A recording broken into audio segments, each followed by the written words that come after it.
Šiame video apžvelgsiu visą 12 klasės matematikos turinį pagal bendrojo ugdymo programą nuo 2023 metų.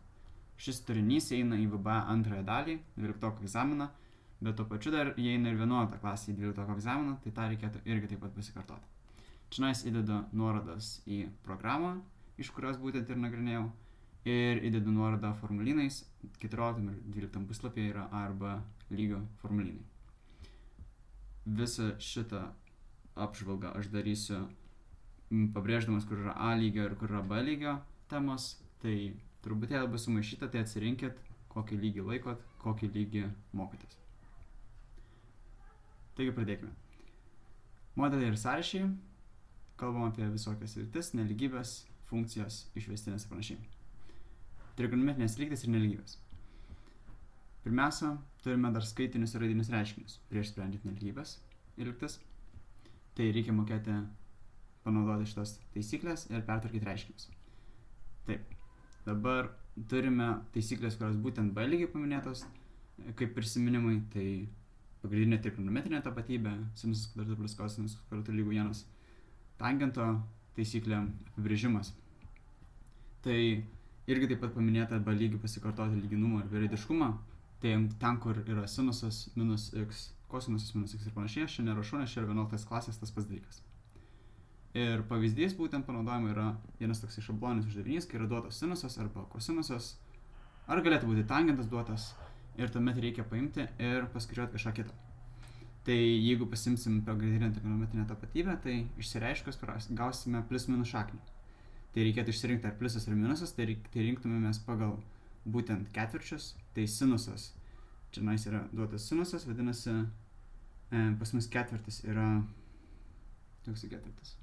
ketvirtis yra trečias, vadinasi bus neigiamas laipsnis, imsim minusą ir tuomet galim paskaičiuoti taip kosinusą. Kadangi uždavinys prašo tangentą, tai vėl panaudosim tangentą taisyklę, gausim taip tangentą. Padalysim sinusą iš kosinusą. Tai čia toks šablonis uždavinukas. Ir tuomet dar turime šitą naują taisyklę 1 plus tangentas kvadratu lygu 1 dalinta kosinusas kvadratu alfa. Čia labai panašiai kaip pagrindinė trigonometrinė tapatybė, tik tais kad su tangentu ir dar čia, pagal programą nepriklauso žinot, kaip vadinasi sekantas. Ir visas šitas, aišku, 3 formulės tada yra B formulinė. Šitą trečioji formulė tada jau ir A lygių kartojama, tai reikėtų mokėti įrodyti kaip A lygių bent jau pamokos metu. Ir tuomet A lygio formulinė, šitos nėra formulės, tai reikėtų mintinai žinot, o formulinė yra būtent va šita lentutė, tai dvigubas kampas arba sudėtinis kampas. Ir jo sinusas, kosinusas, tangentas. Tai va, irgi pavyzdžiai, kur galima naudoti šitas formulės, tai turim uždavinuką čia su tangentu kvadratu. Tai mes pasiemam, čia kadangi išsiskleidžiamo kosinusą ir mes gaunam 1 plus tangentas kvadratu, kur mes va tą būtent ir turim formulę, kurios nėra formulinė. A lygio.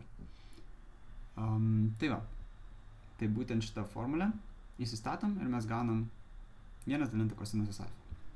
Taip pat gaunam su dvigubais kampais, arba čia yra ir sudėtinis kampas.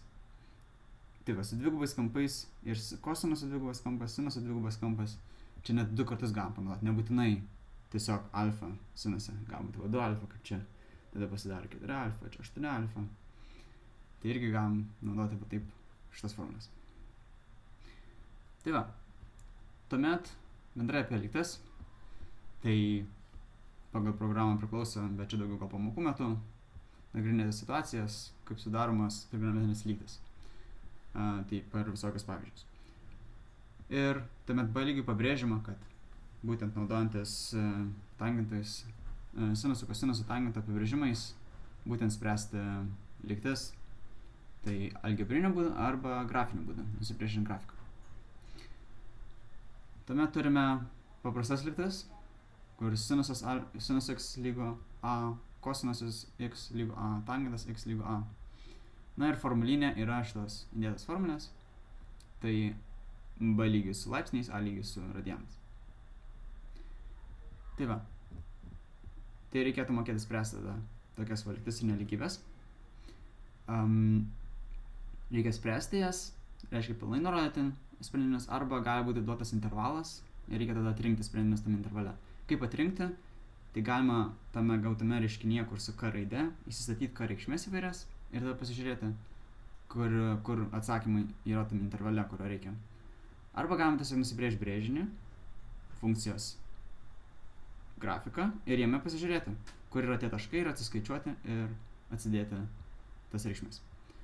Tai va, B lygiai yra tik tais toks šabloniukas, tiesiog kažkoks skaičius, kart, sinusas, kosinusas arba tangentas, plus kažkoks skaičius lygu 0. Tai tiesiog keliam tą skaičių į dešinę pusę, padalinam iš šito skaičiaus ir tada panaudojam tą formulę iš formulinio. Tuo tarpu A lygiai mes galėtumėm turėti kažkokį sudėtingesnį reiškinį ir jį tada turėtumėm pertvarkyti, tai reiškia viską atsiskliausti, susitraukti, susikelti vieną pusę ir tada gautumėm kažką iš šitų. Tai galėtų būti vėlgi panašiai kaip ir kaip B lygio, kad paprasta, tik tais, kad gali būti vietoj x kažkoks tai reiškinukas, kx plus b. Bet vėl idėja ta pati, viską perskeliam į dešinę, pasidalinam, tiesiog tada gausim ne x lygų, bet gausim kx plus b lygų. Nu ir taip pat gali būti suskliausta, čia vėlgi tas f nuo x, g nuo x nerašau, nes čia galima maišytis, labai daug variantų. Tai irgi galėtų būti suskliausta ir lygų 0, tai reikėtų prilyginti vieną 0 ir prilyginti kitą 0. Ir tuomet nelygybės, nelygybės tik paprastos. Tokios. Vėlgi, su formulėmis, bet šiaip reikėtų arba nusipiešti grafiką, arba reikėtų vienetinį apskritimą, vien tik tais iš formulės nesikautų. Tiek apie trigonometrinės lygtis ir nelygybės. Toliau turim išvestinės. Prie išvestinių turim didelę dalį, kur yra būtent tik A lygiui. Tai toksai didelis įvadas, susipažinti ir susipažinti su apibrėžimu. Tai pirmiausia kalbam apie tolydžią funkciją ir jos ribą. Tai neformaliai tolydi funkcija būtų tiesiog funkcija, kurios grafiką piešint mes net keliam pieštuką nuo popieriaus, paprastai tariant. Tai tiesiog piešiam, nereikia perkelti ir tenais kažkokį kitą gabaliuką piešti, tiesiog vientisai piešiam ir tiek. Tai dauguma funkcijų, kur žinot, ir yra būtent tolydžios. Bet jeigu formalesnis apibrėžimas tikslus, tai būtų, kad su visomis x reikšmėmis mes turėsime ribą, kuri bus būtent tos funkcijos reikšmė. Tai iš 11 klasės gal prisiminti, kas yra ribos, čia irgi labai nesigilino, bet trumpai tariant, iš abiejų pusių artėjant, mes turėtume priartėti prie to pačio skaičiaus. Tai jeigu būtų nutraukta kažkokia funkcija, pavyzdžiui, jeigu aš greitai atrasiu pavyzdį, neatrasiu čia pavyzdžio, bet galėtų būti irgi nebūtinai vientisa funkcija.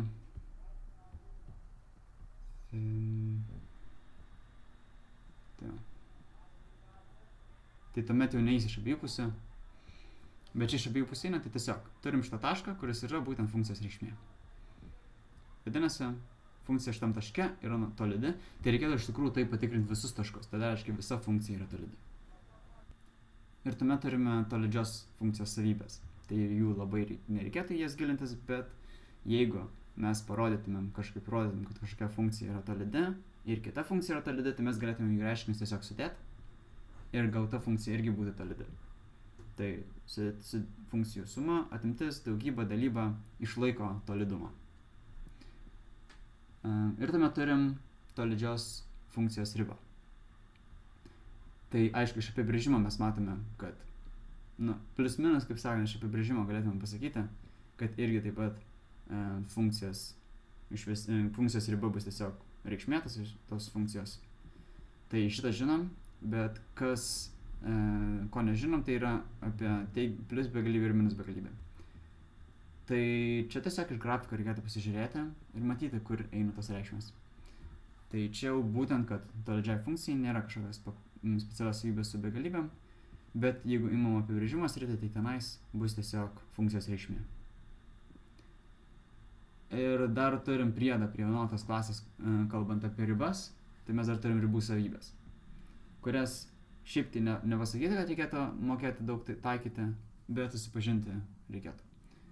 Tai vėlgi labai panašiai kaip su tolydžiom funkcijom, tiesiog jeigu mes suskaičiuojam ribą kažkokios vienos funkcijos ir kitos funkcijos, tai mes galim tas ribas sudėti, padauginti, padalinti. Tai kaip pavyzdys būtų, kad yra duota riba sinus x dalinta x yra 1, kai x artėja iki 0. Ir mums duotas tada reiškinys pasakyti, reikia va šitą apskaičiuoti ribą. Tai ką mes galim daryti? Mes galim išsiskaidyti.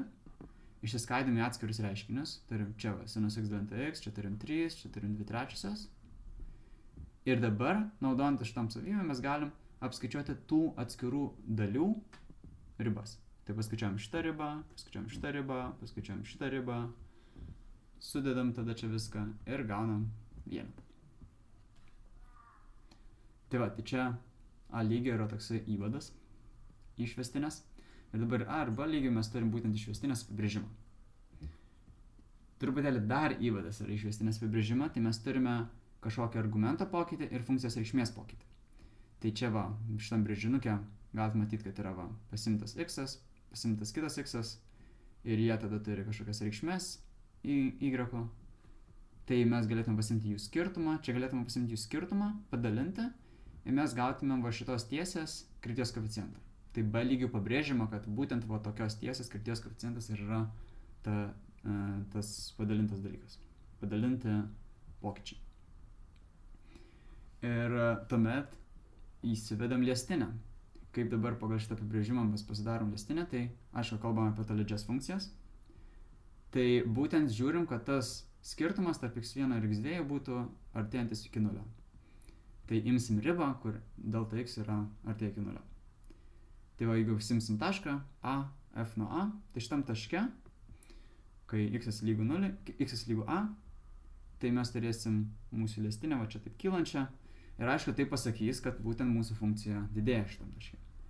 Tai B lygiai yra pabrėžiama, kad jeigu koeficientas krypties yra teigiamas, tai funkcija didėja, krypties koeficientas neigiamas, funkcija mažėja, krypties koeficientas 0, tai reiškia, funkcija yra nei didėja, nei mažėja, eina tolygiai. Tai čia būtent taip pagal liestinę galima būtų nustatyti. Tai dabar būtų labai gerai mokėti tą liestinę paskaičiuoti.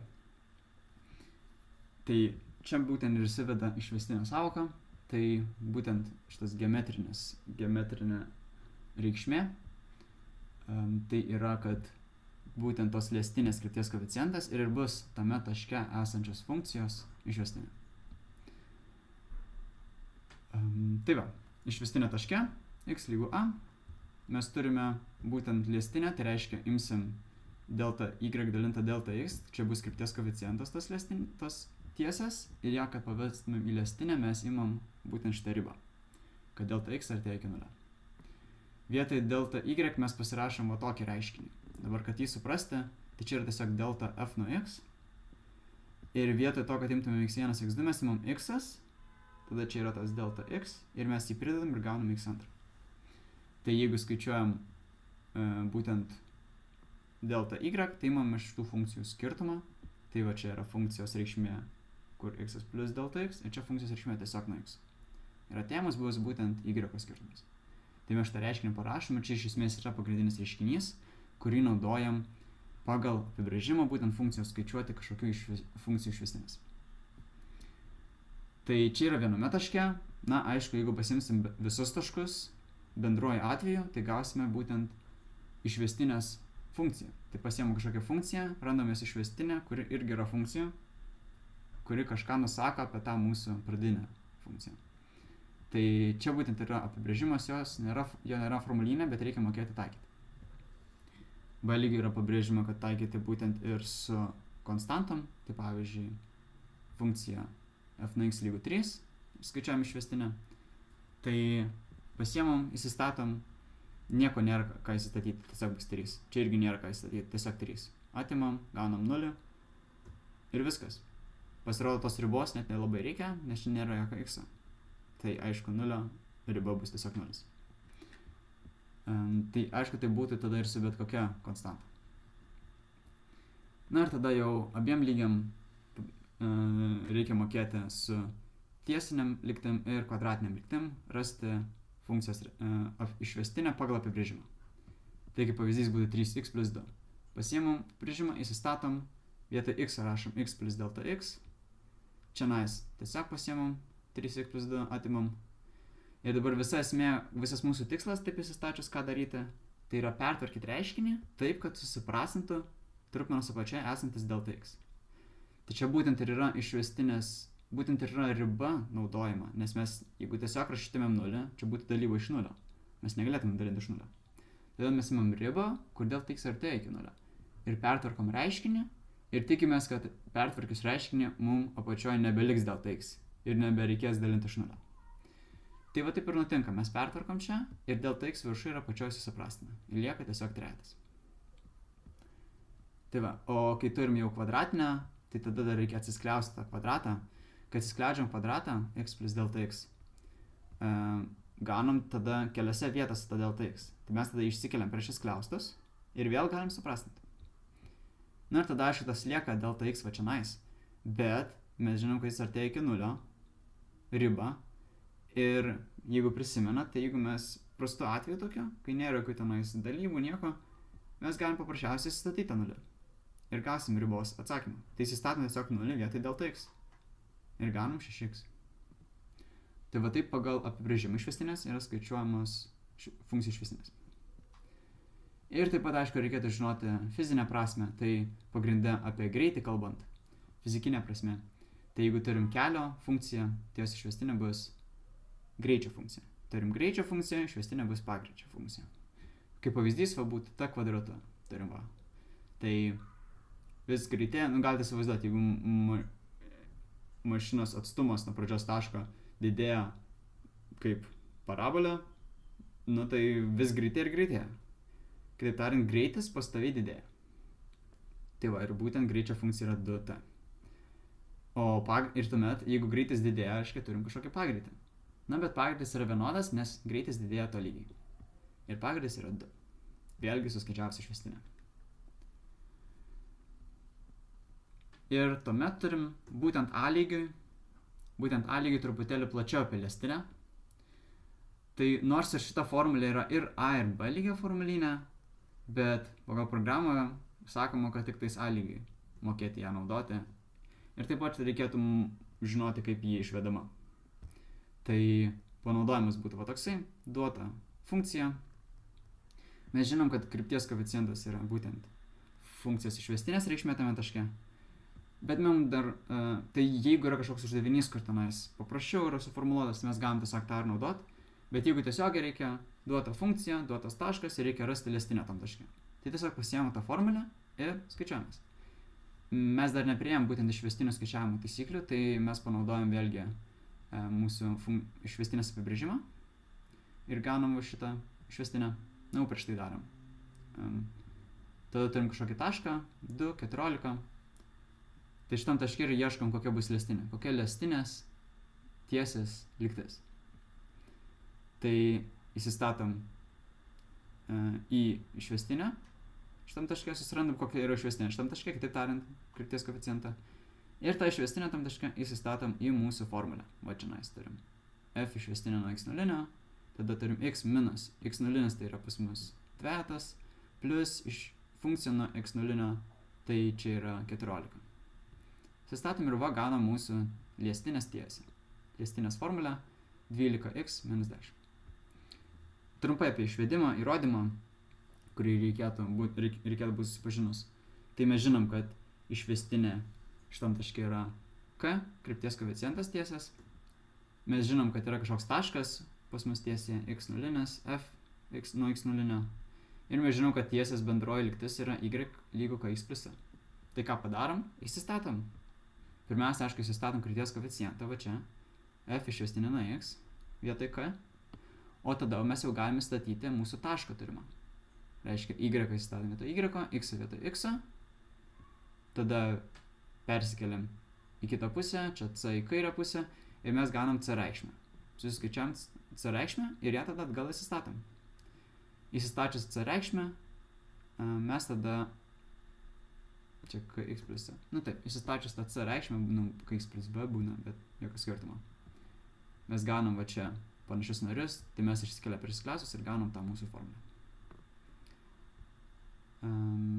Tai va tiek apie šitas lestinės. Tuomet turime būtent jau pagaliau prieinamą prie išvestinių savybių ir skaičiavimų.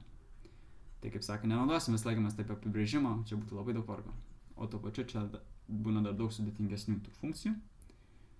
Tai dabar bendros taisyklės. kurios galioja bendrai visom funkcijom. Tai šitas reikėtų... Gerai, pirmiausia, praeikime tas taisyklės. Tai jeigu turim kažkokią konstantą, 2, 3, 5, šaknis iš 2, pi, nesvarbu, jeigu išvestinę skaičiuojam, visą laiką bus 0. Jeigu turim kažkokią konstantą priekyje, pavyzdžiui, 3x kvadratu, tai mes x kvadratu suskaičiavam, išvestinę galim ir tiesiog padauginti iš 3. Taip pat ir su suma, su sandauga, su dalyba, tai iš esmės su suma ir su šito konstanta, tai čia jau iš praktikos turbūt jau įsiskiepijo, kad tiesiog galima paimti ir išsiskaidyti ir atskirai skaičiuoti išvestinę atskirų gabaliukų. Bet jeigu turim sandaugą, mes negalime gabaliukus atskirai skaičiuoti, mums tada reikia va šitą taisyklę panaudoti, su dalyba reikia va šitą taisyklę, šitą griozdą panaudoti. Tai va. Ir tada galiausiai turim sudėtinę funkciją. Tai sudėtinė funkcija 11 klasėje buvo supažindinta ir dabar čia jau turime jos išvestinę skaičiavimą. Būtent tam pagrindai yra supažinama, kad galim būtų išvestinę skaičiuoti. Tai formulinė pačios pirmosios nėra, čia tokia labai elementari, bet A lygių jį pabrėžima, nors ir B lygiai kažkaip neužsimenama. Ir tuomet turim, aišku, ir A ir B lygio formuliniuose tos taisyklės, kur yra ir A ir B lygio, šitos dvi. Ir tada turim tik A lygio formulinio tos taisyklės, kur yra tik A lygio. Ir šitas, aišku, visas reikia mokėti rodyti A lygiui. Tai išskyrus va šitas sudėtinės funkcijas. Jei kadangi biškai sudėtingesnė, tai jos įrodyti nereikia. Nereikia įrodymo būti supažinus, be įrodymo tiesiog turim formulę. Ji irgi truputėlį tokia turbūt gali būti sunkiai suprantama. Tai geriausia žinoti tiesiog pagal pavyzdį. Tai turim kažkokią funkciją sudėtinę, mes išsiskaidom, iš kokių funkcijų susideda. Pavyzdžiui, sinusas x kvadratu. Kaip dabar žinot, iš ko susideda, tiesiog žiūrėkit, kas yra išorinis kažkoks tai apskliudimas. Tai mes turim sinusą, kuris yra pats labiausiai išoriai ir tada viduje turim kažkokį tenais griozdą arba čia tiesiog x kvadratą, tokį kažkokį sudėtingesnį dalyką. Tai ką mes darom, būtent tą ir išimam dalyką iš vidaus ir paliekam tą išorinę funkciją. Tai išorinė yra sinus x, viduje yra x kvadratas. Ir jeigu vieną į kitą įstatom ir gaunam būtent sinus x kvadratu. Dabar kaip skaičiuojam išvestinę, mes įsivaizduojam, kad va šitas viduje esantis dalykas yra tiesiog didelis x. Tai aš raudonai apibraukiu tokį blokelį. Ir tiesiog ir skaičiuojam kaip paprastą išvestinę. Sinuso išvestinė yra kosinusas, taip ir parašym kosinusas. Tik aišku, tas blokelis pas mus yra x kvadratas, taip ir rašom x kvadratas. Bet dabar būtent ir yra pritaikoma sudėtinės funkcijos išvestinė. Jeigu mes skaičiuojam pagal x atžvilgį, tai tuomet dar turim padauginti iš to vidaus išvestinės. X kvadratų išvestinė yra 2x. Tai iš jos dar ir padauginam. Tai žiūrim, žodžiu, kas yra kažkoks tai griozdas, kurį mes uždarom į tokią dėžutę, įsivaizduojam, kad ten yra x, bet visur paliekam, atliekant reiškinius veiksmus. Ir tuomet galiausiai, jau kai reikia atsakymą rašyti, mes tada pasižiūrim, kas yra tos dėžutės viduje, suskaičiuojam išvestinę ir ją padauginam čia. Tai va, ir tuomet turim jau galiausiai taisyklę, kurią dažniausiai naudojam, tai yra keletas taisyklių elementariųjų funkcijų išvestinės. Tai B lygiai reikėtų tiesiog tik vieną šitą žinoti taisyklę, kad jeigu turim kažkokį laipsnį, mes jį keliam į priekį, padauginam ir tada jį sumažinam. Ir tiek. Tai šita formulė yra formulinė B lygio. A lygio formulinė nėra, nes jau tokia labai elementari. Tai va čia ir pavyzdys ir yra. Parašytas mano 5x kubų, 2x kvadratu, 3x plus 1. Tai tiesiog keliam į priekį tretą, gaunasi 5 kart 3. Čia keliam 2 į priekį, 2 kart 2. Čia keliam 1 į priekį, arba tiesiog 3x išvestinė. Tiesiog šitas skaičius, konstantos išvestinė yra 0. Taip ir gaunasi. 15 kvadratu plus 4x plus 3. Tai pagrindė šitos labiausiai reikėtų žinoti, jie dažniausiai pasitaiko. Ir tuomet turim A lygio taisyklės visas, tai čia E x-uoju, turbūt irgi pamenate, iš 11 klasės buvo įvadas, būtent su logaritmais, kad turime tokią konstantą E, kažkur iš oro atsirado, bet va, pasirodo, ji yra labai ypatinga ir mes, kai skaičiuojam išvestinės, būtent su šita konstanta funkcija nekinta, skaičiuojant išvestinę. Kitur niekur taip nepamatysit, būtent su šita tiktais funkcija. Aišku, tenais 0 skaičiuojant. Žinoma, tenais konstanta visą laiką išliks 0. Tai va. O kitos formulės tada yra papildomas ir jos tada yra irgi formulinio lygio. Reikėtų šitą žinoti. Taip. Ir tuomet išvestinės reikėtų mokėti naudoti funkcijas tyrime. Tai čia labai sugrūsta viskas, daug visokių savokų, čia daug reikia apimti dalykų, tai trumpai pražvelgiam. Turim tokias savokas kaip kritiniai taškai, ekstremumo taškai, tai žodžiu, jeigu yra žodis taškai, kažkoks taškas, tai reiškia mes žiūrim į x. Tai aišku, čia minimumas, maksimumas, tai kalbam apie lokalų minimumą, lokalų maksimumą, ne visos funkcijos minimumą ar maksimumą. Tai kažkokia vietoje tiesiog duobė ar tenas ar kalniukas ir tiek. Tai va, kritiniai taškai būtų bet kokie, visi, kur išvestinė yra nulis arba neegzistuoja išvestinė. Kad išvestinė neegzistuotų, tokia atveju nelabai nagrinėjama, čia sudėtingesnė atveju. Dažniausiai tiesiog išvestinė yra lygu nuliui. Tai bus arba kalniukas, duobė, arba gavote toksai vingis, kur nei minimumas, nei maksimumas, bet vis tiek kritinis taškas. O kalbant apie ekstremumus, ekstremumo taškus, tai čia jau bus tik arba minimumas, arba maksimumas. Jokių tokių vingių jau negalime imti. Tai žodžiu, visi ekstremumo taškai yra kritiniai taškai, bet kai kurie kritiniai taškai nėra ekstremumo taškai. Tuomet, jeigu turim tiesiog ekstremumą ir tiek, tai čia jau kalbam apie funkcijos reikšmę, y. Tai tiesiog įsistatom tą ekstremumo tašką į funkciją ir gaunam ekstremumą. F nuo x min, f nuo x max ir panašiai. Ir galiausiai turim tik A lygiai paminėtas grafiko kritinių taškus ir grafiko ekstremumo taškus. Tai žodžiu, jeigu yra tiesiog taškas, tai yra x, jeigu yra grafiko taškas, tai imam x ir y. Jau bus iš tikrųjų tikras taškas, o ne šiaip su tik viena reikšmė. Tai jeigu grafiko taškas x ir y, ir vėl tas pats. Tiesiog pasiėmam kritinį tašką, suskaičiuojam y reikšmę ir turim grafiko kritinį tašką. Pasiėmam ekstremumo tašką, suskaičiuojam y reikšmę ir turim grafiko ekstremumo tašką. Tai va, reikėtų mokytis tada naudotis išvestinę ir tirti taip funkciją. Tai B lygiai yra pabrėžima, kad reikėtų nustatyti, kai funkcija didėja, mažėja arba yra pastovi ir kokie yra ekstremumai, būtent naudojantis išvestinę. Ir tuomet bendrai ir A ir B lygiai sakoma, kad reikia mokėti nustatyti reikšmės, mažiausią ir didžiausią reikšmę kažkokiam intervale, uždarum intervale. Tai kaip tai darytumėm, tiesiog pasiskaičiuotumėm išvestinę, pasižiūrėtumėm, kur yra ekstremumai ir tiesiog į funkcijos formulę įsistatome ekstremumus ir įsistatom va tas ribas. Tai žodžiu, didžiausia ir mažiausia reikšmė gali būti arba riboj kažkokiam šone, arba kažkokiam ekstremumui. O iš grafiko eskizo irgi taip pat reikėtų mokėti pasakyti, kada didėja, mažėja, kokie ekstremumai.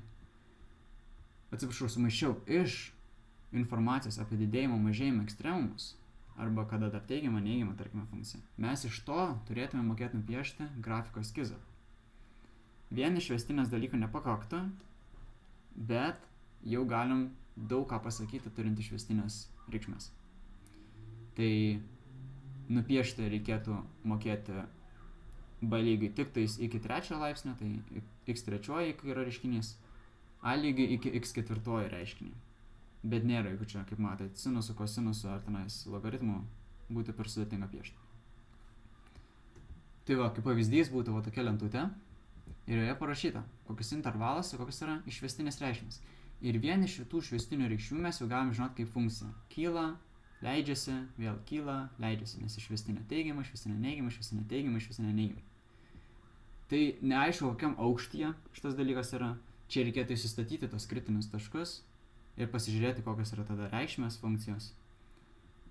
Ir tada jau galima būtų tiksliai nupiešti, bet jeigu turim šitą, mes žinom, kaip vingiuos. Reiškia, kyla, tada leidžiasi, kyla, leidžiasi. Tai maždaug šitaip ir turėtų atrodyti. Ir tuomet galiausiai jau viską sudėjus į vieną dalyką, visas tas funkcijos analizės, funkcijos savybių tyrimą, mes galime spręsti optimizavimo uždavinius. Ir čia būtent pavyzdys optimizavimo uždavinio. Turime formulę, pagal kurią apskaičiuojamas yra Q tūris. Ir tuomet čia yra iš egzamino 23 metų pakartotinės sesijos.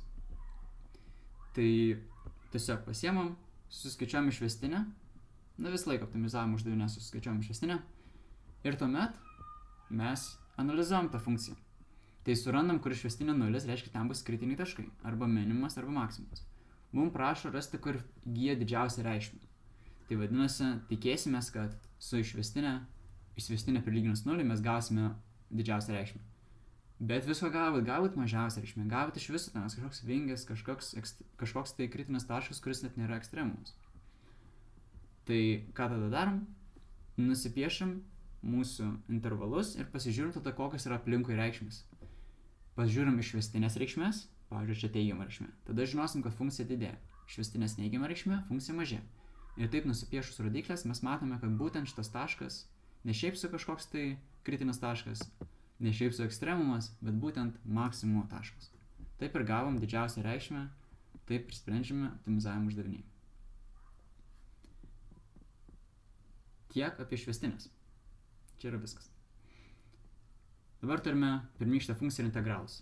Tai čia jau b lygio nieko nėra, b lygių nieko nesakoma apie pirmykštę funkciją ir integralą.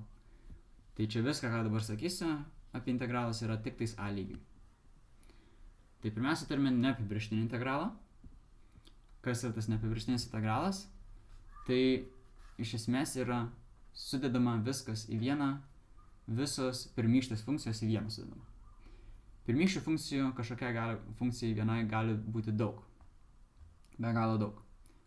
Kaip tai atrodo? Turim kažkokią funkciją, pavyzdžiui, x kvadratu. Mes suskaičiuojam jos išvestinę 2x. Kai skaičiuojam pirmykštę funkciją, tai mes tiesiog darom atvirkštinį veiksmą. Tai reiškia, ieškom, kieno yra suskaičiuoti išvestinę.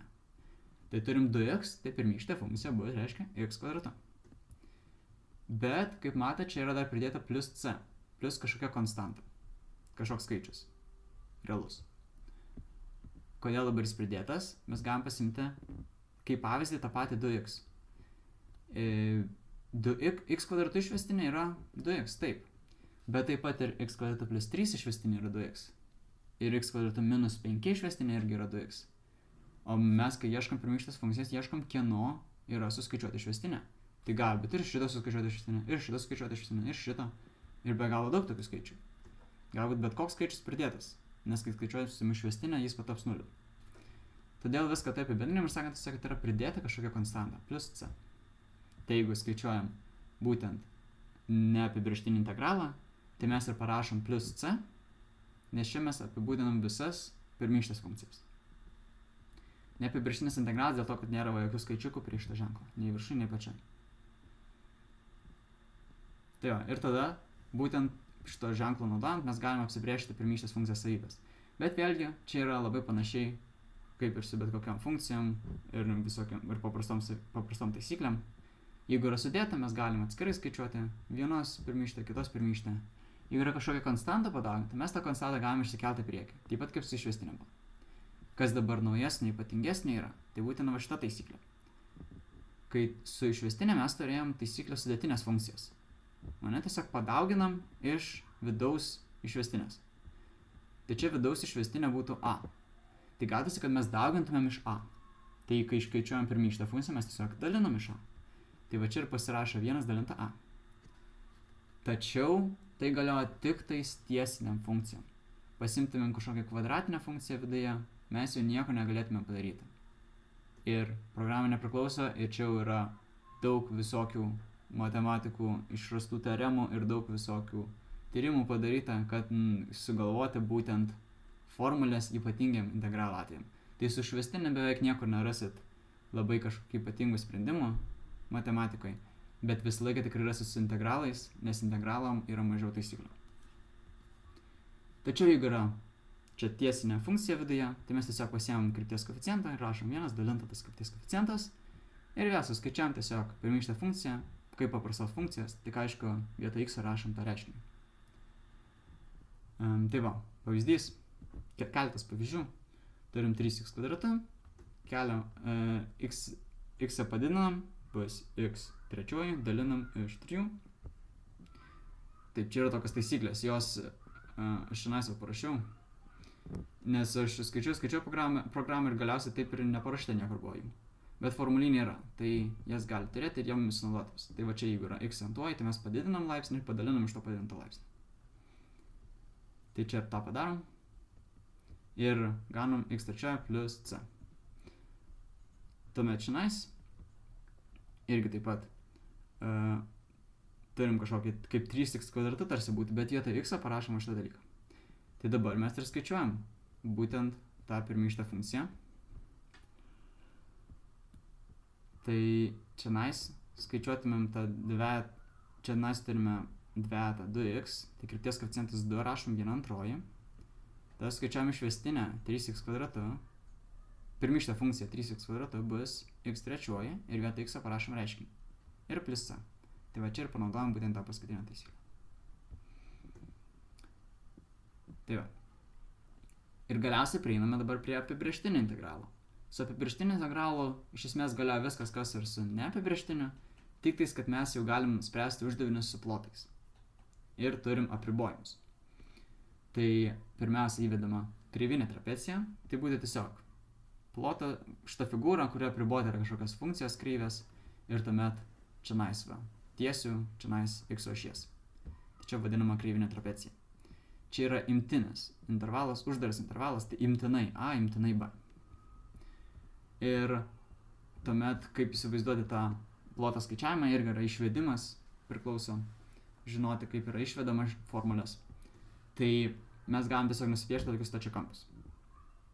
Čia yra programai neminima, bet čia vadinamas Riemanno integralas, Lebesniko, tai čia būtų, mes galėtume stačiakampis guldyti ir panašiai, visokių yra tokių būdų, kaip skaičiuoti tos integralus. Bet šitas yra pagrindinis, tai jeigu norėtume pasidarytume stačiakampis ir mes apytiksliai gautume plotą. Bet mes žinom, kad tokį dalyką kaip riba, tai mes galim paimti ir sumažinti šitos stačiakampius iki 0. Ir tuomet mes su riba galėsim gauti tikslų atsakymą. Tai tą ir padarom. Paimam ir skaičiuojam plotą visų tų stačiakampių. Paimam aukštį, kažkokią funkcijos reikšmę vienam taške, padaginam iš to delta x to mažą gabaliuką ir gaunam stačiakampio plotą. Pridedam kitą stačiakampį šalia vėl f nuo x1, pridedam kitą stačiakampį f nuo x2 ir taip toliau. Bet taip, čia be galo skaičiuotume, čia tik 0, 1, 2, tai reikėtų smulkesnės imti. 0,0, 0,1, 0,0, 0,2 ir dar mažesnius tos gabaliukus. Ką dabar daryti? Tai mes taip mažiname ir pasidarom kažkokią bendrą formulę. Tai čia visas stačiakampių kiekis bus n ir mes imsim sumą visų tokių funkcijų reikšmių, visų tų x su x įsistačius ir imsim kažkokį delta x. Tai čia tiesiog sumos ženkliukas, kad paprašiau užrašyti. Tai va ir dabar gauname, kad visas, ką darome, mes didinam tų stačiakampių kiekį. Imam, kad stačiakampių kiekis eitų prie begalybės. Tai gausis, kad labai maži bus šitie gabaliukai, nes mes imsim labai daug stačiakampių. Tai va ir kadangi artėja iki begalybės, mes gaunam tikslų plotą. S lygu riba visų šitų sumų. Tai aišku, šitos labai taikyti formulės nereikėtų, bet tiesiog susipažinti reikėtų, kad žinotumėte, iš kur ateina šitas integralų taisyklės. Tai va, ir čia mes būtent turime mūsų apibrėžtinį integralą, taip ir apibrėžiam jį kaip būtent šitos kreivinės trapecijos plotą. Tai ir sakysim, nuo kur iki kur ta kreivinė trapecija, nuo A iki B. Ir aišku, sumas mes galim skaičiuoti taip pat ir nebūtinai tik tais viršaus, bet ir neigiamą plotą pačioje kur nors. Bet tada tiesiog bus su minuso ženklu. Ir gali būti nebūtinai tolydi funkcija, gali nutrūkti kažkur tai. Panašiai. Vėlgi turim savybės, tai tos pirmosios vėl panašios, kaip ir su, kaip sakiau, su neapibrėžtiniu integralu. Tiesiog, jeigu yra suma, mes galim išsiskaidyti ir paskaičiuoti atskirai tos integralus. Jeigu yra kažkokia konstanta, mes galim išsikelti į priekį. Kas prisideda? Prisideda būtent apibrėžtinio integralo tų ribų apribojimų, tų savybės. Tai jeigu mes sukeistumėm apribojimas, eitumėm į priešingą pusę, tai reikėtų minus išsikelti. Mes taip pat galim paimti ir plotą padalinti keletą dalių. Eiti ne nuo A iki B, bet nuo A iki C ir nuo C iki B. Tai aišku, C turi būti kažkur per vidurį čia. Ir aišku, jeigu imsim nuo A iki A, tai niekur nepajudėsim, tai plotas bus 0. Tai va, tuomet reikėtų mokėti spręsti uždavinius ir taikyti tos integralus. Tai, kaip sakiau, yra šitos formulės. Dabar turim tada Newtono Leibnizo formulę. Tai čia būtų irgi įrodymas visas rašomas, nes mes, kaip matėt, pasidarėm šitą sumos formulę visą, su suma viską darėm, tai mes tą sumą po to naudotumėm ir įrodytumėm, kad iš jos atsiranda pirmykštė funkcija. To nepriklauso žinoti, net nereikia susipažinus būti, bet yra įrodymai, būtent iš tos sumos gaunama pirmykštės funkcijos apibrėžimas. Tai va, tai čia yra Newtono Leibnizo formulė, kur mes imam ir skaičiuodami plotą, skaičiuojam pirmykštę funkciją integralus. Tai vienas pavyzdys būtų vėlgi iš egzamino 24 metų pavyzdžio, 17 užduotis čia buvo. Tai turim du plotus po kreivę, ta kreivė yra 1 dalinta iš x ir pasakyti, kad šitie plotai yra lygus. Tai galim vieną tiesiog paskaičiuoti, tai mes pasiemam, įsistatom tą formulę, suskaičiuojam jos pirmykštę funkciją, ln modulis x iš formulyno ir tuomet galim dėti va taip brūkšnį, 2 nuo 2 iki 4 skaičiuosim. Tai pasiemam, įsistatom 4 ir atimam įsistačius 2. Tai va, gauname ln 4 minus ln 2, tai bus ln 2, o ne 4 dalinti iš 2, pagal logaritmų savybės. Kitam plotui mes jau turim a ribą, tai čia mes ir paliksim a, vėl tą patį darom, tada rašysim čia ln a minus ln 5, tai vėl savybės pritaikom, a dalinta 5. Ir kadangi šitie plotai lygus, mes prilyginam šitas formulės ir gaunam a reikšmę 10. Tai va ir kaip kitą pavyzdžių išvardinimą, čia nupiešiau keletą tokių ypatingesnių atvejų, kur galima būti žinoti, kaip skaičiuoti tos plotus, nes kartais reikia juos ten sudėti, atimti ir panašiai skaidyti. Tai jeigu yra vienas plotas apribota dviejų funkcijų ir viena ir tada kita, mes tiesiog galim paimti ir iš viršaus atimti apačią. Ir tas pats iš tikrųjų galioja bet kokiam aukštį. Galėtų eiti va tiksliai per tą nulio ribą ir čia sakytumėm yra neigiamas plotas, čia yra teigiamas plotas ir ką dabar daryti. Mes tiesiog apsimetam, kad čia yra kažkokiam kitam aukštyje. Ir mums neimam į galvą. Kai atimsim, vis tiek tas aukštis nėra svarbus. Tai mes tiesiog pastumėm tą funkciją, tarkim, aukštyn ir tiek. Ir tada vėl tas pats. Iš viršaus tiesiog atimam apačią ir labai nenerimavom dėl tos x ašies. Galėtų va taip eiti tos funkcijas, tai dar reikėtų išsiskaidyti. Ten, kur susikirta tie grafikai, per pusę čia skeliam ir tada skaičiuojam vieną plotą, skaičiuojam kitą plotą. Nu ir galiausiai turim erdvinės figūras, vėlgi su integralais. Tai čia paprasčiausiai reikia mokėti paskaičiuoti tūrį. Tūrį sukiniu. Sukinys tai būtų tiesiog paimama funkcijos kažkokia grafiko dalis, paimama x ašis ir aplink tą x ašį sukame. Ir gauname tokią, pavyzdžiui, figūrą. Tai vėlgi yra formulinė šitą formulę, ją įsistatom ir suskaičiuojam tūrį. Ją suskaičiuojam taip pat apibrėžtinį integralą ir gaunam atsakymą. Tai va, tiek yra iš modulių ir sąryšių. Funkcijos, išvestinės, integralai. Geometrija ir matavimai. Kalbėsime apie sterimetriją. Tai pirmiausia, pagrindiniai elementai, pagrindinės struktūros. Tai vėlgi, čia jau yra ir A ir B lygio, grįžtam abiem lygiam čionais. Pirmiausia, turime aksiomas. Jeigu norėtume detaliau pasidomėti, čia išvedama labai panašiai kaip Hilberto aksiomas apie sterimetriją, bet mes labai ten nesigilinam, imam supaprastą variantą. Tai reikia šitą žinoti. Per 2 taškus eina vienintelė tiesa. Turim 2 taškus kažkur tai, nesvarbu kokius, bet kokius 2 taškus, per jos mes galėsim nupiešti tiesą erdvėje ir tai bus vienintelė galima tiesa. Jeigu turėsim 3 taškus, aišku, ne vienoj tiesai tie 3 taškai, tai galėsim nupiešti plokštumą irgi vienintelę plokštumą.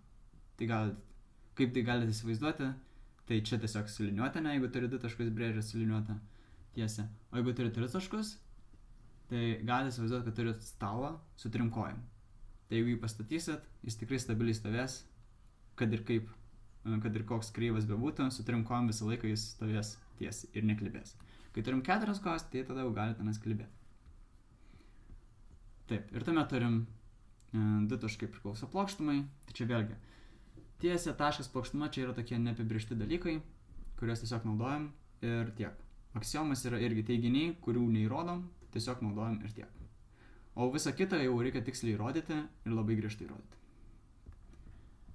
Tai va, su plokštuma turim 2 taškus plokštumoje, tai nupiešim tiesę, ji irgi bus plokštumoje. turim kažkokį tašką tarp dviejų plokštumų bendrą, tai turėsim ir tiesę bendrą. Ir tos tiesės visi taškai bus bendri tarp plokštumų. Ir tuomet turim keletą teoremų, tai jas A lygių reikėtų mokėti rodyti ir abiem lygiam reikėtų mokėti taikyti kitose kažkokiuose uždaviniuose įrodymuose. Kokios tos teoremas? Tai mes kalbam tiesiog apie plokštumos nupiešimą. Turim tiesą ir tašką, per juos nupiešim vieną ir vienintelę plokštumą. Turim dvi susikertančias tiesės, vieną ir vienintelę plokštumą. Turim dvi lygiagrečias tiesės ir taip pat nupiešim kažkokią vienintelę plokštumą.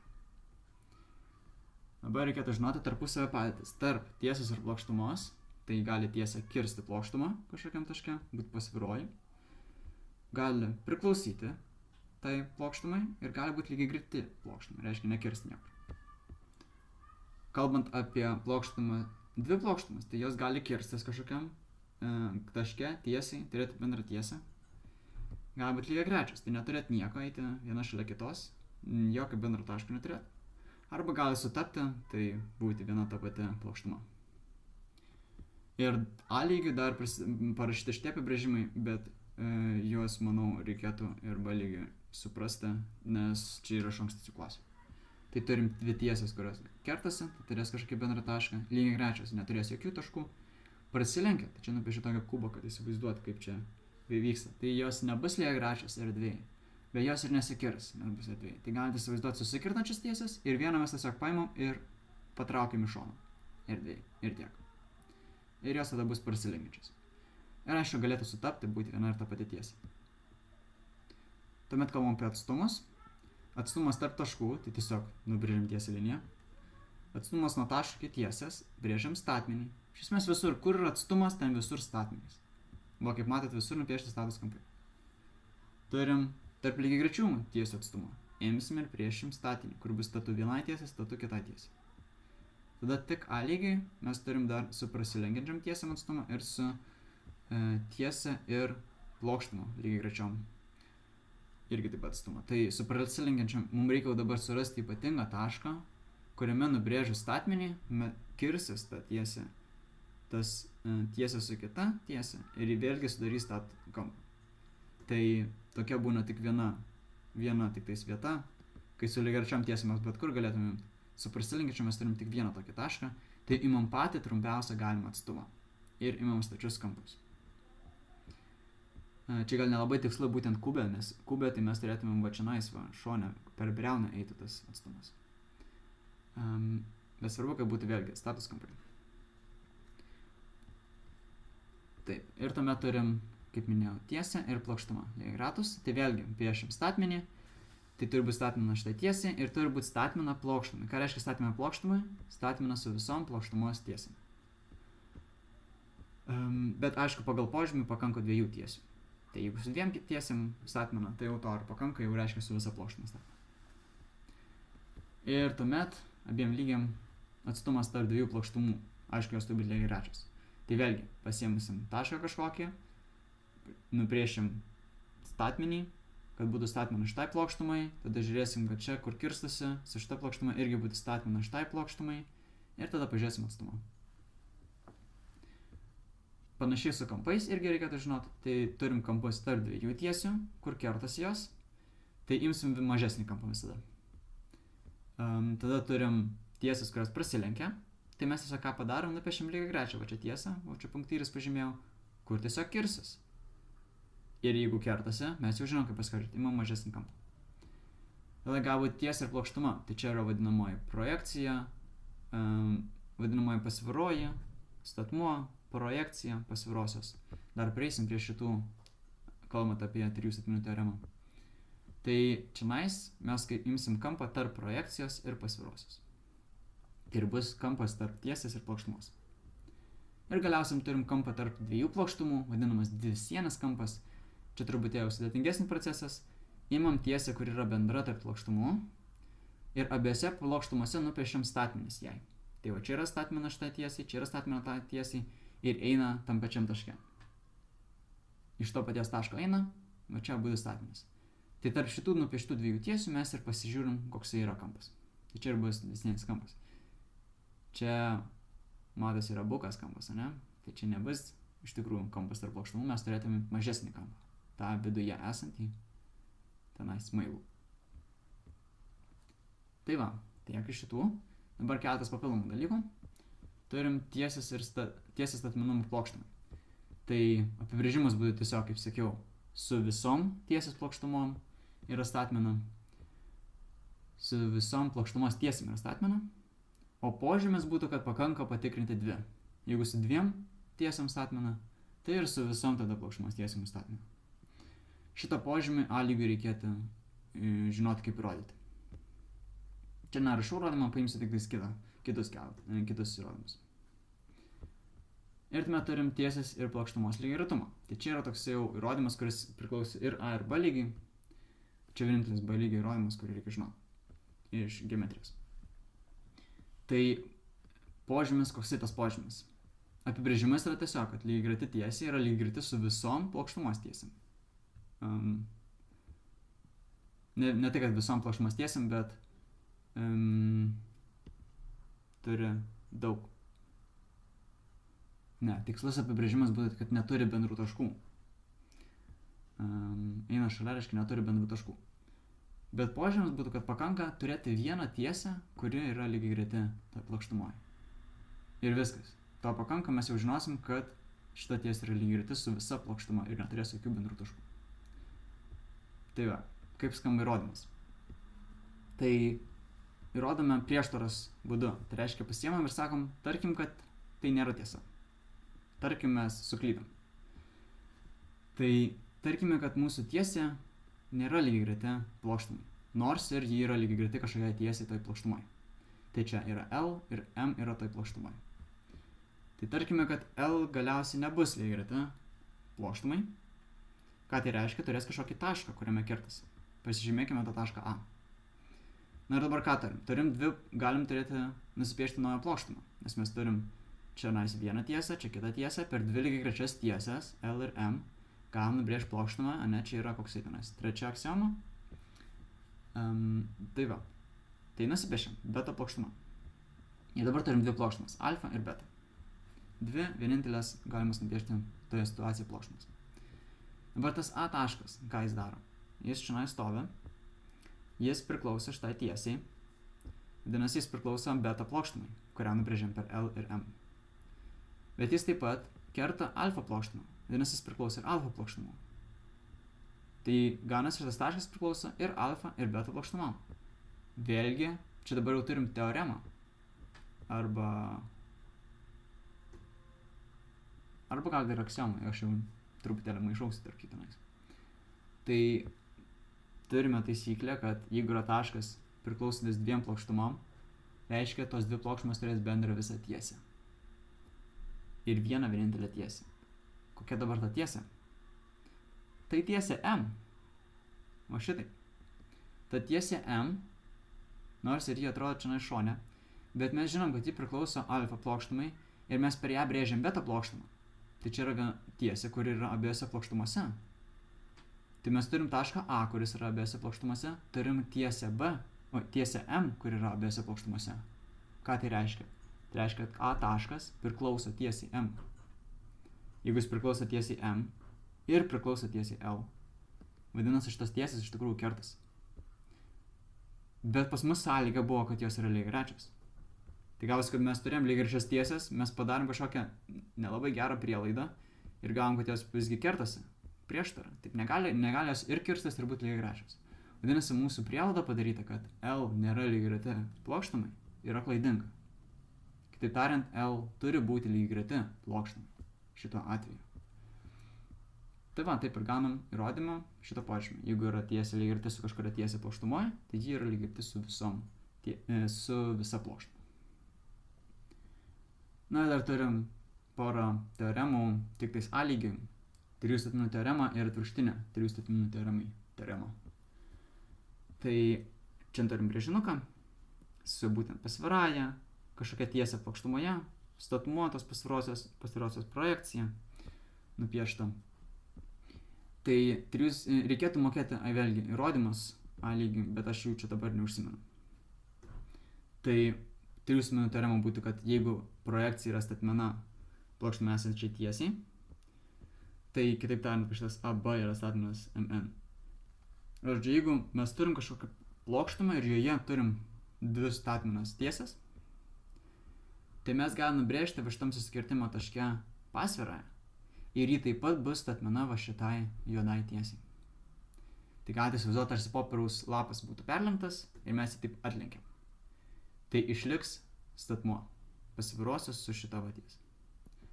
Atvirkštinė teorema būtų atvirkščiai reiškia. Jeigu turim pasvirą, kurią turim atlenktą popieriaus lapą, pasviroji yra statmena tiesiai plokštumoje.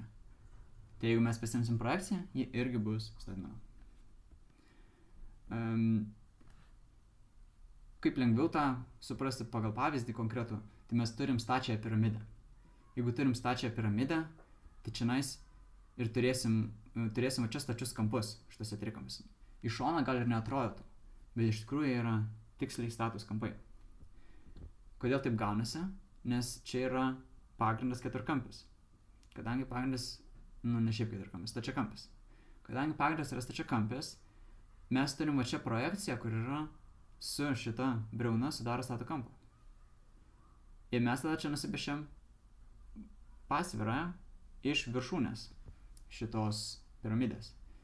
Tai gaunasi, jie irgi sudarys statų kampą su šita briauna.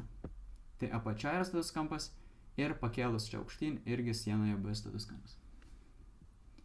Tai jeigu norėtumėt pasidaryti piramidės stačiosios modelį iš popieriaus, reikėtų čia daryti stačius trikampius. Tai va, tiek bendrai apie smulkius tokius pagrindinius dalykus, apie įrodymus, aksiomas. Dabar jau kalbam apie erdvinius kūnus, briaunainius ir sukinius. Tai čia yra daug visokių formulių su plotais, paviršius plotais, tūriais. Formulinė yra labai daug prirašyta, tai jeigu sprendžiat kažkokį uždavinį ten su plotais, tūriais panašiai, atsiverskite tą formuliną ir žiūrėkit, kokios ten tas formulės. Aš jų čia dabar labai aptarsiu kitus dalykus bendrai. Taip, kas yra sukinys? Tai kažkokia erdvinė figūra, arba dar čia ir vadinama kūnu, kurią gaunam sukant kažkokį daugiakampį apie vieną sieną. Atsiprašau, ne sieną, apie šoną, kraštinę. Pasiemam vieną kraštinę, pavyzdžiui, trikampis, čia yra kraštinė, ir aplink ją sukam. Ir gaunasi, kad ta plokštumos figūra nupieš kažkokią erdvinę figūrą, ir kažkur gausis apskritimai. Tai va, šita figūra tokia neįprasta, ji būtų sukinys. Mes labai nenagrinėsim, čia tiesiog pavyzdys.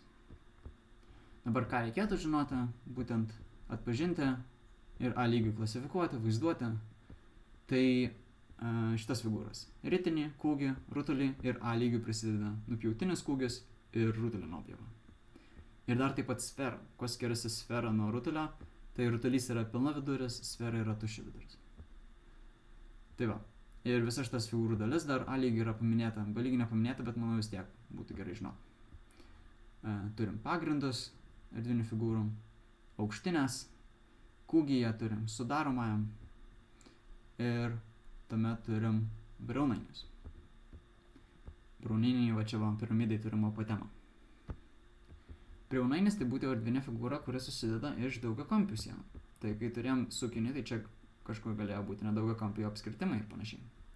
O čia jau turėsim visus daugiakampius. Tai va čia toksai griozdiškas daugiakampis, griozdiškas briaunainis, kurio tikrai nereikėtų nagrinėti. Bet jis yra briaunainis, nes susidaro iš daugiakampių sienos. Tai vėlgi atpažinti ir A lygių klasifikuoti ir vaizduoti. Tai bendrai, bet kokios stačiosios prizmės, kaip atrodo. Mes turim kažkokį daugiakampį viršuje, kažkokį daugiakampį apačioje pagrindą ir mes tarsi taip ištempiam, kaip gumą, aukštyn. Ir tos ištemptos sienos turėtų būti stačiakampiai. Tada bus stačioji prizmė. Piramidė, tas pats tiktais, kad mes vietoj to, kad tiesiog to lygiai ištemptumėm, mes susiaurinam į viršūnę vieną. Viršuje čionais. Tai čia yra netaisyklingoji piramidė, paminėta lygyje, bet be lygiai pasakyti, kad bet kokios piramidės reikėtų atpažinti. Tai čia yra bet kokia piramidė, kur yra netaisyklingoji, penkiakampė, tas penkiakampis irgi nėra taisyklingas. Ir jų pasvirus šiandien, bet vis tiek piramidė. Ir dar A lygių reikėtų tada žinoti nupjautinės piramidės. Tai pasiėmėm piramidę ir tiesiog nupjaunam viršų.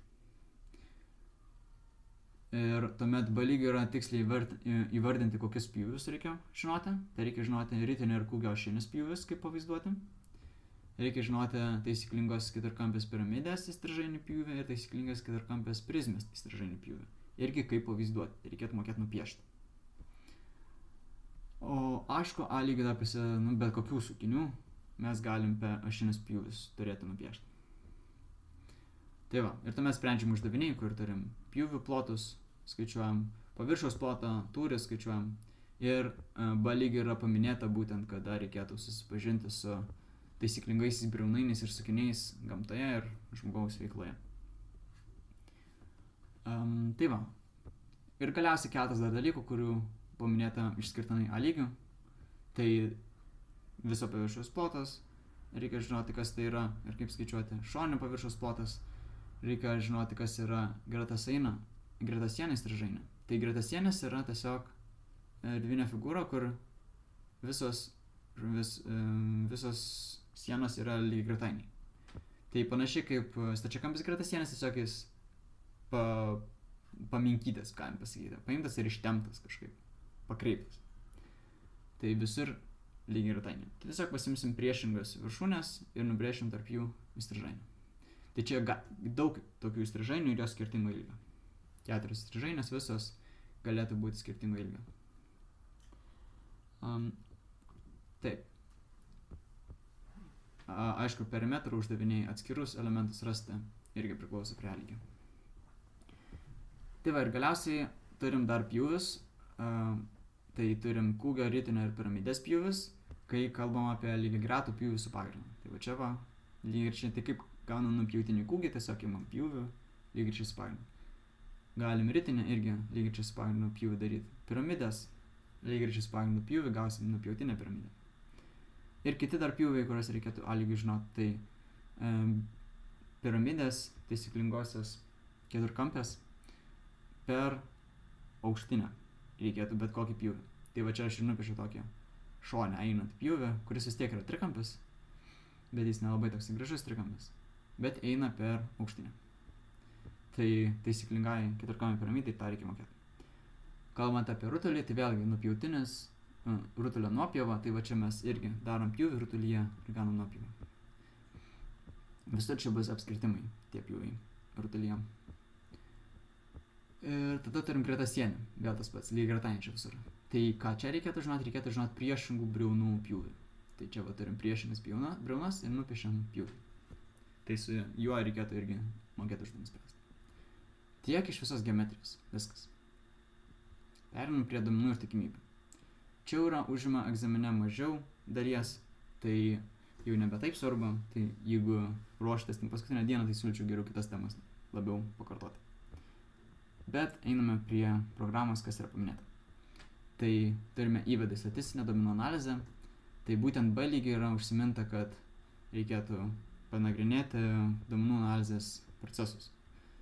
Tai pirmiausia užduodamas kažkoks tyrimo klausimas, tada renkami duomenis, tvarkomi duomenis, analizuojami duomenis ir tada gaunami rezultatai, interpretuojami jie ir padaromas išvados. Na ir taip pat reikėtų susipažinti su taikymu realiam pasaulyje, kaip duomenų analizė taikoma versluose, sveikatos priežiūroje, finansuose, moksliniuose tyrimuose ir panašiai. Tai, pavyzdžiui, versluose mes turėtumėm irgi kažkokius duomenis, mes juos susirinktumėm, panalizuotumėm, išvalytumėm, tada žiūrėtumėm kažkokią bendrą analizę pasidarytumėm, pasižiūrėtumėm, kaip ten jie elgiasi, tada bandytumėm pasidaryti kažkokį modelį, kažką nuspėti ateičiai ir tada tą modelį patreniruotumėm ant tų duomenų ir tada gautumėm kažkokią funkciją matematinę, kurią naudotumėm kito ateičiai pagerinti visus verslo procesus. Tai va, ir tada turime būtent A lygiui paminėta, kad reikėtų tada nagrinėtis apie mokslo pasiekimus straipsnius, supažinti su statistika ir technologijom šiuolaikiniame pasaulyje. Tai va, ir iš to A lygiui pasakyti, kad iš to reikėtų paimti ir suprasti, kaip vyksta modeliavimas. B lygiui tiesiog supažinimas su modeliavimu. Kas tas modeliavimas? Tiesiog gaunam iš duomenų kažkokią funkciją, kuri apibūdina tus duomenis. Imamas tik vienas pavyzdys, tiesinis ryšys. Paprasta tiesė. A lygiai užsiminam, kad tai yra regresijos tiesė, vadinama tiesinė regresija. Kaip daroma ta tiesinė regresija? Yra formulė su vidurkiais visokiais, aš jas čia neparašiau, jos ir nereikia žinoti, bet reikia žinoti, kad yra koreliacijos koeficientas, kuris nusako, kaip tas tiesas santykis, kaip susiję du kintamosius. Ir tuomet turim determinacijos koeficientą, kuris jau būtent parodo, kaip ta mūsų nupiešta tiesė, koks jos tinkamumas, koks yra mūsų modelio tinkamumas. Tai jeigu R kvadratu tas determinacijos koeficientas yra 1, tai čia yra tobula. Tiksliai atitinka, taip niekada neturėtų būti, jeigu taip yra, reiškia kažkokią klaidą padaryti. Su tikrais, jeigu duomenimis darom. Jeigu turim R kvadratu lygu 0, tai čia turbūt yra kažkas blogai, nes nebus taip, kad visiškai jokios informacijos nepasikeis ta tiesa. Tai reiškia kažkaip visiškai jau tenais ta tiesa prieškai negu kad turėtų būti. Na ir aišku, tada 0 iki 1, kuo didesnis skaičius, reiškia, tuo geresnis modelio tinkamumas, tai jeigu 0,9, tai jau labai gerai yra. Čia yra formulė, kaip skaičiuojamas tas R kvadratu, determinacijos koeficientas, bet aišku, vėlgi nereikia šitą pagal programą žinoti. Tai va, ir tuomet algiai sakoma iš visok, kad savokos šitas dabar susižinoti patiems išsiaiškinti iš pavyzdžių, nagrinėjant pavyzdžius, be lygiai tiesiog pristatomos savokos ir tiek. Ir reikėtų suprasti, kad būtent viso duomenų tyrimo tikslas yra pasimti kažkokią imtį, kažkokią tyrimo mažą dalį ir tuomet iš tos imties ištirti tos duomenis ir padaryti išvadą būtent apie visą populiaciją, apie visą tyrimo objektą. Pavyzdžiui, visi Lietuvos žmonės tyriami, tai čia bus populiacija, bet mes tyrimą darom tik tais kažkokiai mažai grupai žmonių, bet norim išvadą padaryti apie visus Lietuvos žmonės, pavyzdžiui. Ir tuomet, įdomiai, tik tais B lygiai užsiminta, kad reikia aptarti, bet ne tai, kad konkrečiai ten žinoti tuos kintamųjų tipus, kintamuosius, kintamojo matavimo skales, duomenų tipus. Taip, A lygiai aš tie neužsiminti, bet nėra parašyti būtent kokie tie tipai, tiesiog reikėtų susipažinti su tais tipais.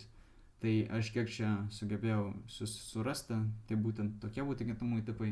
Galėtų būti kiekybinis, tai kategorijos kažkokios, arba kokybinis, tai kategorijos, kiekybinis, tai kažkokie skaičiai. Arba taip, kintamasis galėtų būti nepriklausomas, priklausomas, arba dar būna tarpinis, moderatorius, trikdantis, tai trikdantis tiesiog nepriklausomas, tai kažkoks kintamasis, kuris įtakoja kitą kintamąjį, tai tas kitas kintamasis yra priklausomas, tai galėtų tai įtakai trukdyti, prieštarauti, tai bus kažkoks kitas kintamasis trikdantis. Moderuoti tai galėtų irgi žiūrėti tenais, pastiprinti, sumažinti tą sąsąją tarp tų kintamųjų. Tarpinis kažkoks galėtų abudu įtakoti. Ir tuomet turi matavimo skales, tai nominalinė skalė, tai būtų tiesiog kažkas dažnai, retai mes negalim tiksliai įvardinti skaičiais. Tai pavyzdžiui, lytis, akių spalva, tiesiog galim pasakyti bendrai, kas dažniau būna ir kas rečiau. Ordinalinė skalė mes jau truputėlį galim kažką tai su skaičiais pasakyti, bet ir tai nedaug, nes vis tiek kalbam apie kategorijas. Bet jau turės kažkokią tvarką, pavyzdžiui, vietą varžybos. Ir tuomet turim intervalinę skalę, tai pavyzdžiui, apie temperatūrą, kur mes 0 temperatūros nebus iš tikrųjų, nelabai būtų paprasta palyginti su kitais 0. Arba santykinė skalė, tai tada jau galėtume palyginti su tuo 0, 0 reiškia 0 santykį. Tai va, ūgis, svoris, amžius panašiai. Ir tuomet duomenų tipai, tai galėtų būti skaitiniai, vėlgi kategoriniai, tekstiniai, galėtų būti laiko eilutės, tai duomenys įmami kažkokiu laiku ir viskas kažkiek laiko, tarkime, įmama valandą ir kas sekundę kažkas patraukima, pavyzdžiui, koksai oras, nežinau. Tada turėtumėm duomenis su laiku, o ne šiaip su vienu momentu, kad tenais, tiek ir tiek žmonių tenais patinka ledai. Bet va tiek ir tiek žmonių, tą valandą įsėda autobusė buvo tą valandą tiek žmonių, kitą valandą buvo autobusė tiek žmonių. Ir tada vėl grįžtam prie arba lygio, tai turim charakterizavimą būtent imties. Tai reikėtų mokėti skaitmeniniam priemonėm, naudojantis tai su skaičiuotuvais ar tenais kompiuteriu, galima internete rasti visokių skaičiuoklių. Reikėtų mokėti paskaičiuoti vidurkį, būtent tų duomenų imties. Tai bus tiesiog vidutinė reikšmė.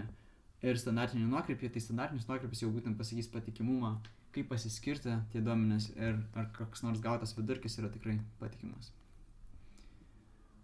Koreliacijas. Reikėtų pavyzdžius, susipažinti su pavyzdžiais koreliacijų. Ir kada būtent pasirenkamas spręsti uždavinį naudojantis koreliacijomis. Tai tada, kai aukštas yra koreliacijos koeficientas ir būtent kažkodėl tik A lygių yra paminėti konkretus pavyzdžiai, tai pavyzdžiui laikas ir pažymiai, amžius ir atlyginimas, IQ ir darbas kompiuteriu.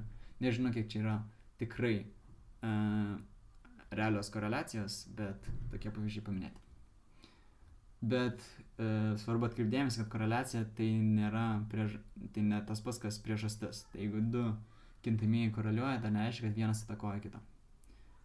Tai pavyzdžiui, laikas ir pažymiai galbūt yra susiję, kuo daugiau laiko nežinau. Kuo vėliau, tuo kokie didesni pažymiai, bet tai nebūtinai reiškia, kad vienas nuo kito priklauso. Jie gali priklausyti nuo kažkokio kito dalyko. Taip. Ir galiausiai reikėtų žinoti, kaip priimti sprendimą, koksai yra kintamasis kažkoks tai, ar priklausomas, ar nepriklausomas, aiškinamasis. Aiškinamasis tai tiesiog nuspėja kažką pasako, priklausomai. Tai, pavyzdžiui, nepriklausomas yra aiškinamasis, bet galėtų būti ir mažiau informacijos pasakyti. Tas aiškinamasis kintamasis. Arba dar lygiai užsiminama, kad tai vadinama regresoriumi. Kaip tai padaryti, tiesiog natūraliai reikėtų žiūrėti, ar galėtų daryti įtaką ar ne, pavyzdžiui, kiek išsimiegojo žmonės ir kaip gerai išsprendė egzaminą. Ir tuomet vaizdavimas grafiškai. Tai A lygiai užsiminama, kad būtent su skaičiuoklėmis, tai pavyzdžiui, Excel'o taškų debesėlį piešti, B lygiai tiesiog sakoma su skaitmeninėmis priemonėmis grafiškai vaizduoti duomenis. Ir tuomet reikėtų diskutuoti, mokėti. Tai A lygiai sakoma būtent iš žiniasklaidos ir iš ataskaitų, B lygiai tiesiog diskutuojama bendrai apie kažkokią tyrimo struktūrą, duomenų rinkimo sąlygas ir būdus, analizės metodus, duomenų santraukas ir padaromas išvadas. Tai reikėtų padiskutuoti, kaip ten, kiek yra tikslu ir kaip atitinka realybę. Tuomet sekančios dalis yra jau išskaidyta tik tais B ir tik tais A lygiai. Tai B lygiai yra viskas apie tikimybę sudėta į vieną dalį, tai ją ir praeisiu. Tai reikėtų žinoti, prisiminti formulę tikimybių, tai mums palankius atvejus ir dalinam iš visų atvejų. Būtino įvykio tikimybė 1, negalima įvykio tikimybė 0, priešingus įvykius, jų tikimybę sudėsim, gausim 1. Tai galima, jeigu norim skaičiuoti kažkokią tikimybę ir lengviau suskaičiuoti priešingą įvykio tikimybę, tai jį ir suskaičiuokim ir tiesiog iš vieno atimkim ir gausim to, ko mums reikia. Bet tuomet turim stochastinius bandymus. Tai tiesiog atliekam kažkokius bandymus ir žiūrim, susirinkę daug duomenų, padarom išvadas apie tikimybės. Tai reikėtų žinoti 2-3 etapų bandymus. Galbūt grąžintinas ėmimas ir galbūt negrąžintinas ėmimas. Tai pavyzdžiui, turim krepšį kažkokius raudonus ir mėlynus kamuoliukus ir traukiam vieną po kito. Tai jeigu mes juos grąžinam, ištraukiam ir grąžinam, tai čia bus nepriklausomi įvykiai. Su tikimybės nepriklausys viena nuo kitos, nes mes ištraukiam ir grąžinam, tai iš naujo viskas. O jeigu mes ištraukiam ir negrąžinam, tai jau tikimybė keičiasi. Vadinasi, priklausomi bus įvykiai. Ir jau tada nebegalėsime tiesiog sudauginti skaičių tų tikimybių, kad gautumėm bendrą tikimybę. Jeigu nepriklausomi, mes galim tiesiog sudauginti, kai skaičiuojam bendrą tikimybę. Tai va, ir tuomet reikėtų medžius piešti. Čia 3 etapai reiškia, kad tiesiog 3 kartus traukimą iš dėžės kamuoliukas. Tai pavyzdžiui, turim vienus raudonus, 1, 3 ir kito 2. Tai vieną kartą trausim, turėsim tikimybę 2/5, kitą kartą trausim, o čia bus vėl 2/5, 3/5. Galėtų būti 3 kartą, bet jau 4 nebus pagal programą. Tai va, būtent tada galėtumėm ir sudauginti, jeigu yra jie nepriklausomi, tie traukimai, ištraukiam ir sugrąžinam. Tai tokie va tikimybių medžiai reikėtų mokėti piešti. Tai va, ir tuomet vėl pasikartojimas su nepriklausomais ir priklausomais ir tuomet čia turime nesutaikomus ir sutaikomus. Tai dabar nesutaikome įvykiai bus tie, kurie negali abu įvykti. Tai jeigu turim įvykį A, tarkime iškris 2 arba 3 kauliuko, įvykį B iškris 5 arba 6. Tai jeigu mes norėsim pasakyti, kad įvyks A įvykis arba B įvykis, tai mes tiesiog galėsim sudėti tikimybės. Tačiau jeigu mes turim įvykį iškris mažiau už 5, iškris daugiau už 3, jie jau persikloja. Tai jau jie yra sutaikomi, gali abu įvykti. Tada jau negalėsim su žodžiu arba tiesiog sudėti, bus atskira formulė. Ir tuomet turim nepriklausomas įvykius, tai va būtent čionais traukiam ir grąžinam kamuoliukus. Tai neturi įtakos vienas kitam. Tai tuomet, jeigu turim žodelį ir, mes galim tiesiog sudauginti tas tikimybės ir gauti atsakymą. Ištrauksim mėlyną ir ištrauksim raudoną. Tai tiesiog pasižiūrim tikimybę vieną, pasižiūrim tikimybę kitą ir sudauginam. Ir galiausiai prie B lygio yra sakoma, kad reikėtų žinoti elementariuosius ir sudėtinės bandymo įvykius. Tai elementariai būtų tiesiog paprastas rezultatas, pavyzdžiui, iškris herbas, vienas kažkoks tai įvykis paprastas. Sudėtinis jau kažkokia viena baigtis. Sudėtinis tai jau bus kažkoks įvykis, susidės iš daug baigčių, tai galės, pavyzdžiui, iškristi herbas, skaičius herbas. Tai čia jau bus vienas sudėtinis įvykis. Prie A lygio sakoma, kad tai yra tiesiog įvykis, elementariai įvykiai prie A lygio sakoma yra tiesiog baigtis. Ir reikėtų tada su sudėtiniais tais įvykiais atpažinti, formuluoti, skaičiuoti tikimybės. Na ir galiausiai turime nesutaikomus ir sutaikomus įvykius. Tai būtent kai yra sutaikomus, Veno diagramomis turėtume mokėti pavaizduoti tą sutaikomumą. Pavyzdžiui, kauliukas iškris daugiau negu 3 sekundės, iškris mažiau negu 5 sekundės. Tai va taip Veno diagramą mes galime pavaizduoti akučių iškirtimą. Ir ketvirtas būtent yra tas sutaikomas dalykas. Tai negalėsime tiesiog tikimybių sudėti. Mums reikės tada išsiaiškinti, kur ten susikerta. Kai žodelis arba. Ir tada turim taip pat galimybių medžius, galimybių lenteles, taip pat reikėtų mokėti naudoti šitose situacijose. Čia baigėsi B lygis, tai jau dabar, ką imsim, bus jau tik tais A lygio, tai aš daugiau atskirai nežymiu, kaip čionais, tiesiog nuo čia jau viskas A lygio. Turime rinkinius. Pirmiausia bendrai, reikėtų žinoti, analizuoti atvejus, kai traukiami imami elementai iš vienos aibės, 2 aibių arba daugiau aibių. Tai čia reikėtų skirti kaip elementai išsidėsto elementų tvarka. Apie elementų tvarką gal čia jau per daug gilinimąsi, aš tiksliai irgi taip pat neišsianalizavau iki galo, tai čia jau atskirus atvejus galima būtų analizuoti su elementų tvarka. Svarbi tvarka ar nesvarbi tvarka, prie uždavinio reikėtų žiūrėti. Bet ką galim pasakyti, kad mes galim sudauginti, naudoti kombinatorikos taisyklę, jeigu iš kiekvienos aibės imamas po vieną elementą. Pavyzdžiui, turim marškinius, kelnes ir batus. Ir iš kiekvienos aibės mes imsim po vieną. Tarkime, marškinių yra 3, kelnių 4, batų 2, tai iš viso kiek variantų bus pasirinkti po vieną iš kiekvieno, tai turėsim 3 kart 4 kart 24. Ir taip pat turim kombinatorikos sudėties taisyklę, tai čia jau imsim iš vienos aibės elementus ir mes tada galėsim tiesiog sudėti juos. Jeigu, tarkime, turim 3 autobusų maršrutus, 2 traukinių maršrutus, kiek iš visų turim maršrutų, tai bus tiesiog 3 plus 2, 5. Ir tuomet turim formulės, vėlgi yra formulinė va šitas 2 gretinių ir derinių, jas reikėtų irgi pagrįsti, mokėti. Keliniai, angliškai net neturi labai konkretus pavadinimo, imama kaip gretiniai, kur mes renkamės tiek pat skaičių, kiek turime. Tai NPN permutations. Tai tiesiog imam faktorialą. Išrikiuojam visus elementus, visus galimus būdus išrikiuoti kažkokį dalį elementų. Gretiniai, angliškai permutations, tai ir skaičiuotuvė bus paraidė, bet lietuviškai rašom A. Sakysim, kiek iš kiek renkamės elementų ir čia bus svarbi eilės tvarka. Kaip matot, tiesiog būtent 5 kart 4 kart 3, kažkas tokio. Tai tiesiog dalis faktorialo, ne iki pat vieneto. Dėl to čia ta dalyba. O deriniai, angliškai combinations, tai skaičiuotuvė C, bet ir lietuviškai C, būtų nesvarbi eilės tvarka, tai čia mes dalintumėm dar iš tiek, kiek renkamės elementų, tiek faktorialą dalintumėm.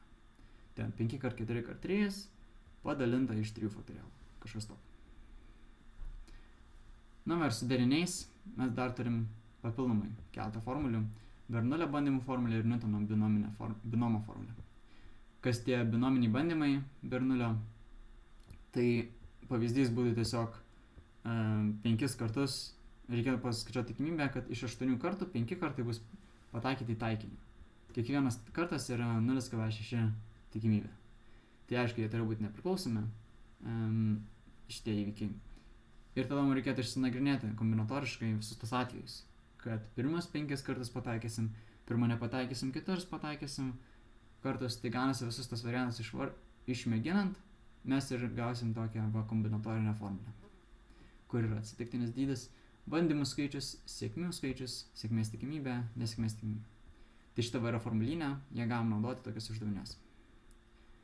Ir tuomet kombinatorika, reikėtų mokėti piešti galimybių medžius, galimybių lenteles ir kitokiais būdais spręsti kombinatorinius uždavinius. Taigi, turime tuomet klasikinius ir neklasikinius modelius. Taip pat reikėtų, aišku, tikimybių teorijos naudą gyvenime ten suprasti, bet jau gal ne egzaminui. Turim bandymų rūšis, klasikinius ir neklasikinius bandymus. Klasikiniai tiesiog tie, kurių visų įvykių tikimybės yra vienodas. Neklasikinis, tai baigčių tikimybės nėra vienodas. Ne visų yra vienodas. Galbūt visų išskyrus vieną vienodą, kas ten žino. Tačiau tada bus neklasikinis. Taip, toliau sąvokos. Sąvokos ir to pačiu savybės, viską į vieną sudeda. Bandymo baigtis arba elementarusis įvykis. Tai čia kaip buvo balygiai pasakyta, elementarusis įvykis, o kažkoks vienas paprastas iškrito herbas. Bandymo įvykis, čia jau tada sakytume, yra kažkoks sudėtinis įvykis iš B lygio. Tai turim keletą sudėta į vieną. Pavyzdžiui, iškrito herbas, skaičius, tada herbas. Ir tuomet įvykiai gali būti palankios ir nepalankios baigtis. Tai čia tiesiog pasižiūrim, kieno skaičiuojam tikimybę, tai kas priklauso, kas į tą sąlygą įeina, tai bus palankios baigtis, kas neįeina, bus nepalankios baigtis. Ir dalinsim palankės iš visų. Ir tuomet turim būtiną įvykį, tai būtinasis įvykis tikimybė 1, negalima įvykį, negalima tikimybė 0. Ir tuomet turim nesutaikomus, nepriklausomus. Tai reikėtų, aišku, visas šitas savybės įrodyti, mokėti.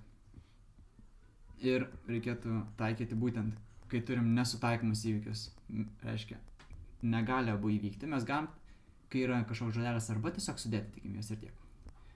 Jeigu turim sutaikomosios įvykius, jau tada mes ten piešim tas vieną diagramas, gali abu įvykti ir tada turėsim formulę, kad mums reikia atimti sankirtą šitų įvykių.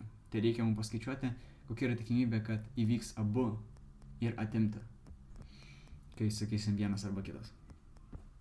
Atimam tik vieną, nes tas kaip persipinimas, tai tarsi 2 kartus kartotųsi tam viduryje. Tai kai mes imam visą tą sąjungą, mums reikėtų tą vieną kartą vidurį išimti. Tai vieną kartą tą sankirtą mes išimam. Tada turim nepriklausomosios įvykius, kur vienas nuo kito nepriklauso, ten kaip tos rutulius atgal grąžinam į dėžę arba į taikinį šaudom, tai visą laiką ta pati tikimybė. Tai mes tada, jeigu turim žodelį ir vienas ir kitas, mes galim tiesiog sudauginti.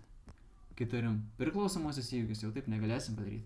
Ir pagal programą nepriklauso skaičiuoti tokių. Kai turim priešinius įvykius, tai jų tikimybę sudėjus gausim 1, tai mes galim paskaičiuoti priešingą įvykį, pasižiūrėti jo tikimybę ir tiesiog iš vieno atimti ir gauti atsakymą. Kartais būna lengviau paskaičiuoti priešingą įvykį, jeigu ten labai sudėtingai prirašyti kažko. Ir galiausiai, ne visiškai galiausiai, turim tada uždavinius. Tai reikėtų mokėti galiausiai tada ir spręsti būtent baigties įvykio tikimybės, užrašyti su trupanu, užrašyti su procentais ir tada, kaip sakiau, spręsti uždavinius su nesutaikomais, nepriklausomais ir sutaikomais. Su priklausomais įvykiais nereikia. Ir galiausiai, aišku, turime Bernulio bandymus, kuriuos jau minėjau. Atsitiktiniai dydžiai. Paskutinė dalis. Turim kažkokią atsitiktinį dydį kaip sąvoką, pavyzdžiui, išskridusio kūčių skaičius kauliuke. Turim skirstinį, reiškia, kaip yra pasiskirčiusios tikimybės visų baigčių galimų. Tai skirstinio lentelę reikėtų mokėti nupiešti, pavyzdžiui, jeigu kauliuko paprastas standartinių metam, tai ar 1, ar 2, ar 3, ar 4, ar 5, 6 visą laiką bus tikimybė 1/6. Tai čia toksai skirstinys gal truputėlį nuobodus.